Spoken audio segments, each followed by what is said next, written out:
وہ یہ بات تھی کہ جس طرح مسلمان حج میں جب جاتے ہیں نا تو عام طور پر دیکھا ہے کہ کثرت مصروفیت کے باعث ہجوم عمل کے حساب آپس میں کچھ ٹکرا جاتے ہیں. جب برتن ٹکرا جاتے ہیں تو کچھ نہ کچھ ہو جاتی ہے نا کہ نہیں ہوتی. حتیٰ کہ کئی لوگ ہم سے سوال کرتے ہیں کہ جی حاجی جب حج کرنے گئے تھے تو اچھے بھلے تھے ٹھیک ٹھاک اور واپس آئے تو لڑتے ہیں. جس مسجد میں جا کے دیکھو کہ کوئی لڑائی ہو رہی ہے تو اخیر میں کوئی نہ کوئی حاجی نکلے گا. تو لوگ جب تعجب کے ساتھ ہم سے سوال کرتے ہیں کہ یہ پہلے تو لڑتے نہیں تھے, پہلے تو ان کا مزاج اچھا تھا لیکن اب کیوں لڑتے ہیں. ایک مسئلہ ہے, اگر کسی وقت اللہ تعالیٰ توفیق عطا فرمائے, زندگی اور صحت دے, تو حج کے بیان میں میں اس کو واضح کروں گا کہ یہ کیفیت روحانی طور پر ہے کیا اور کس کمزوری کا یہ ثمرہ ہے, کس کمزوری کا یہ ثمرہ ہے جس میں یہ عادت ہوتی ہے. اللہ تعالیٰ ہمیں معاف فرمائے اور سب حاجیوں کو معاف فرمائے جن کو اللہ تعالیٰ نے یہ توفیق دی. میں اس کی بحث میں نہیں جاتا لڑتے کیوں ہیں, لیکن اتنی بات یہ کہ علی سے بھی لڑ پڑے. حضور حج سے واپس آ رہے تھے, حجۃ الوداع سے واپس آ رہے تھے, تو جو حضرت علی کے ساتھ قریب قریب لوگ ہیں کوئی کسی کی مٹھ بھیڑ ہو گئی اور اس نے حضرت علی کی شان میں مخالفت میں کوئی بات کہی. حضور کو پتہ چل گیا تو آپ نے وہاں ٹھہرے تو آپ نے فرمایا علی کے بارے میں میں یہ اعلان کرتا ہوں, من کنت مولا ہو فعلی مولا ہو, من کنت مولا ہو, جس کا مولا میں ہوں علی بھی اس کا مولا ہے.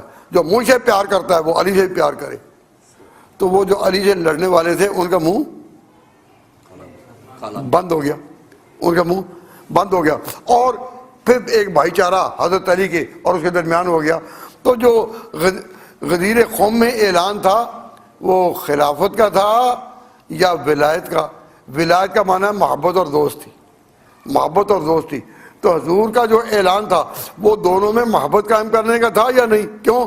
پورے الفاظ حدیث کے یہ کہ من کنت مولا ہو فعلی مولا ہو, جس کا مولا میں اس کا مولا علی. اللہم اے اللہ وال من والا ہو و عاد من آدھا ہو, جو علی سے دوستی رکھے تو بھی اس کی دوستی کر, جو علی سے دشمنی کرے تو بھی اس کی دشمنی کر.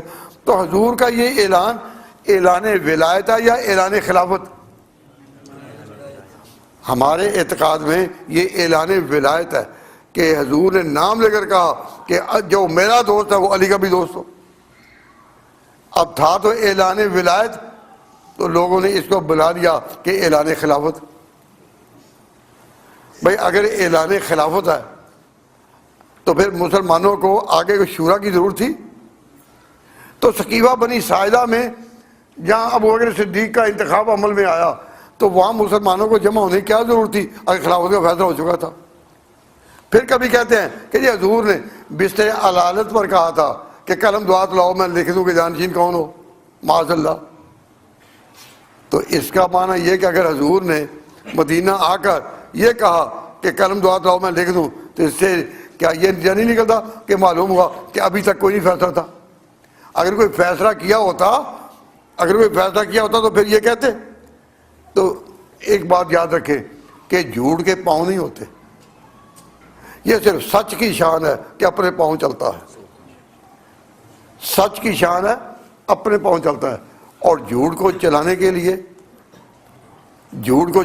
لیے پاؤں لگانے پڑتے ہیں.